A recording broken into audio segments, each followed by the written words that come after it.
Today I'm taking you through the top 12 odd but useful things that I have around my shop. Now when I say odd, I'm not talking about the multitude of spiders that have taken up residence in my shop lately. I'm not even talking about the hand-painted Jason masks that I keep over my tool wall. Although now I am talking about them, but hey, around here we call that bonus content, so you're welcome. No, when I say odd, I'm talking about things you wouldn't normally expect to see inside a wood shop, or things that I'm using for a purpose that they're not originally intended for. So the first item on our list today is a deck of playing cards. Now these make excellent shims to use around the shop. For one, they're all a uniform thickness, and two, if you take a stack of 11 cards, that is exactly 1/8 of an inch. Now a great use for these is setting the perfect reveal for your drawer fronts and doors when you're installing cabinetry. Just take a few stacks of cards and put them around the drawer front or door while you're installing it. If all the stacks have the same amount of cards, then you have an even reveal all the way around. You can also use a few cards to adjust the height of your outfeed tables or to level an assembly table.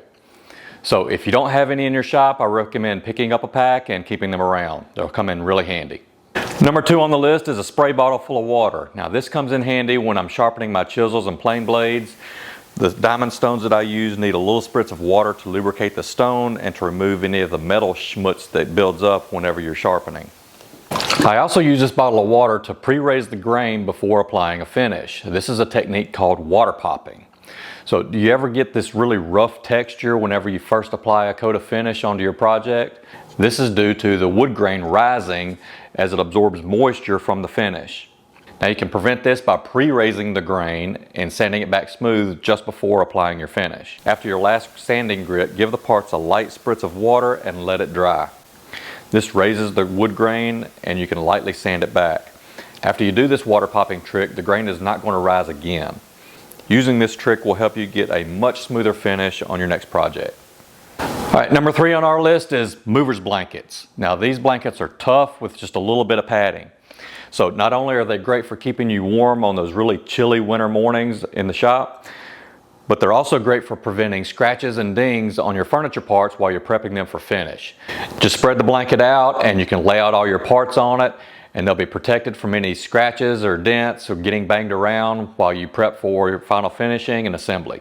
So number 4 is these horse stall mats. Now these things are great. Not only are they a lot easier on my back and my knees, so I can spend a lot more time in the shop, but they're also good for your tools. So if you drop a chisel or a plane or your square, they're not going to get damaged if they hit this rather than hitting the concrete. A lot of people like the square interlocking mats for their shop floor. However, I like these a lot better. I picked these up at Tractor Supply. These are 4 foot by 6 foot, so they cover a very large area. You can cover your entire shop with just a few of them. Now these are a lot heavier than the smaller square mats or some of the other softer mats you can get. These are about 90 pounds a piece, so they're not going to slip out from under you when you're walking around, and you're not going to accidentally suck them up with the vacuum when you're cleaning your shop.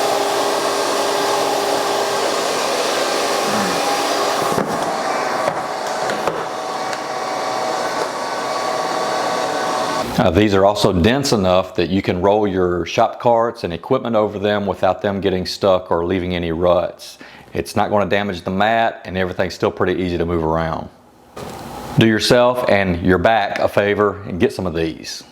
Number 5 is a 5-gallon bucket lid. The bucket itself is optional. I don't know, you can flip it over and use it as a stool or something. But this bucket lid is the perfect size for a table saw blade. You don't need to spend the money on an overpriced blade cleaning kit. Just put your blade in the bucket lid and spray it down with some simple green cleaner and let it sit for about 10 minutes to let the cleaner do its work.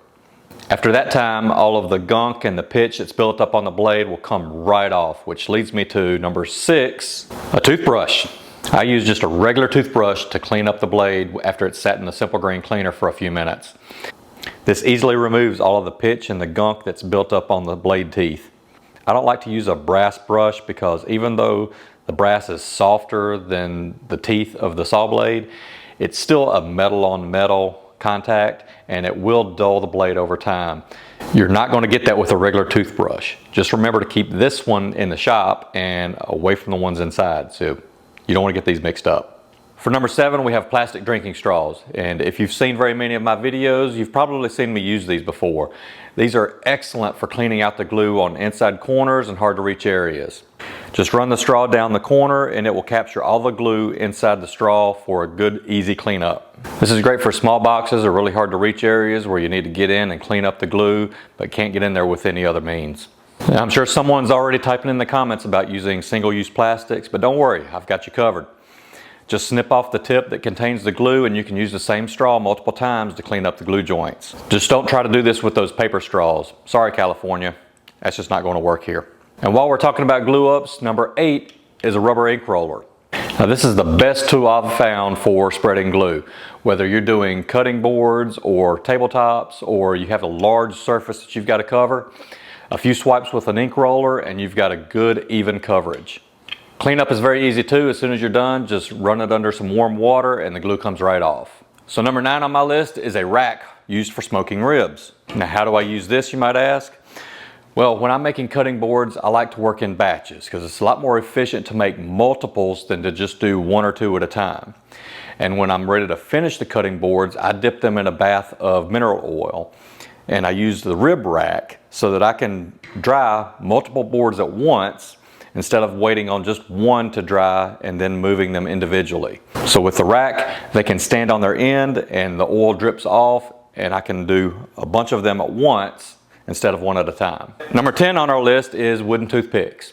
Ever drill pilot holes for the screws of a hinge only to find out that the hinge is out of square? And now you have to drill a new hole, but the old hole is overlapping where the new hole needs to go and making it impossible to drill a new pilot hole. Well, that's where the toothpicks come in. A little bit of CA glue and drive in a toothpick. Now you can sand that down smooth and re-drill the hole. These also come in handy if you drill a hole too large. You can drive in a few toothpicks, sand it over and re-drill the hole correct size, or if you have a hole that gets stripped out in cheap furniture or cabinets that are particle board, drive in a few toothpicks. Once the glue dries, drive in your screw or drill a new hole. Now if you're learning anything from these tips or you found me at least mildly entertaining, I'd really appreciate a like. Now let's get on to the next one. Now number 11 on my list is these little Desiccant Gel Packs. Now I don't know about you, but I'm really paranoid about rust getting on my equipment or on my hand tools. That's why I don't usually have mine out for display. I keep all of my expensive hand tools put away in a drawer. I throw in a couple of these Desiccant Gel Packs to keep the humidity inside very low.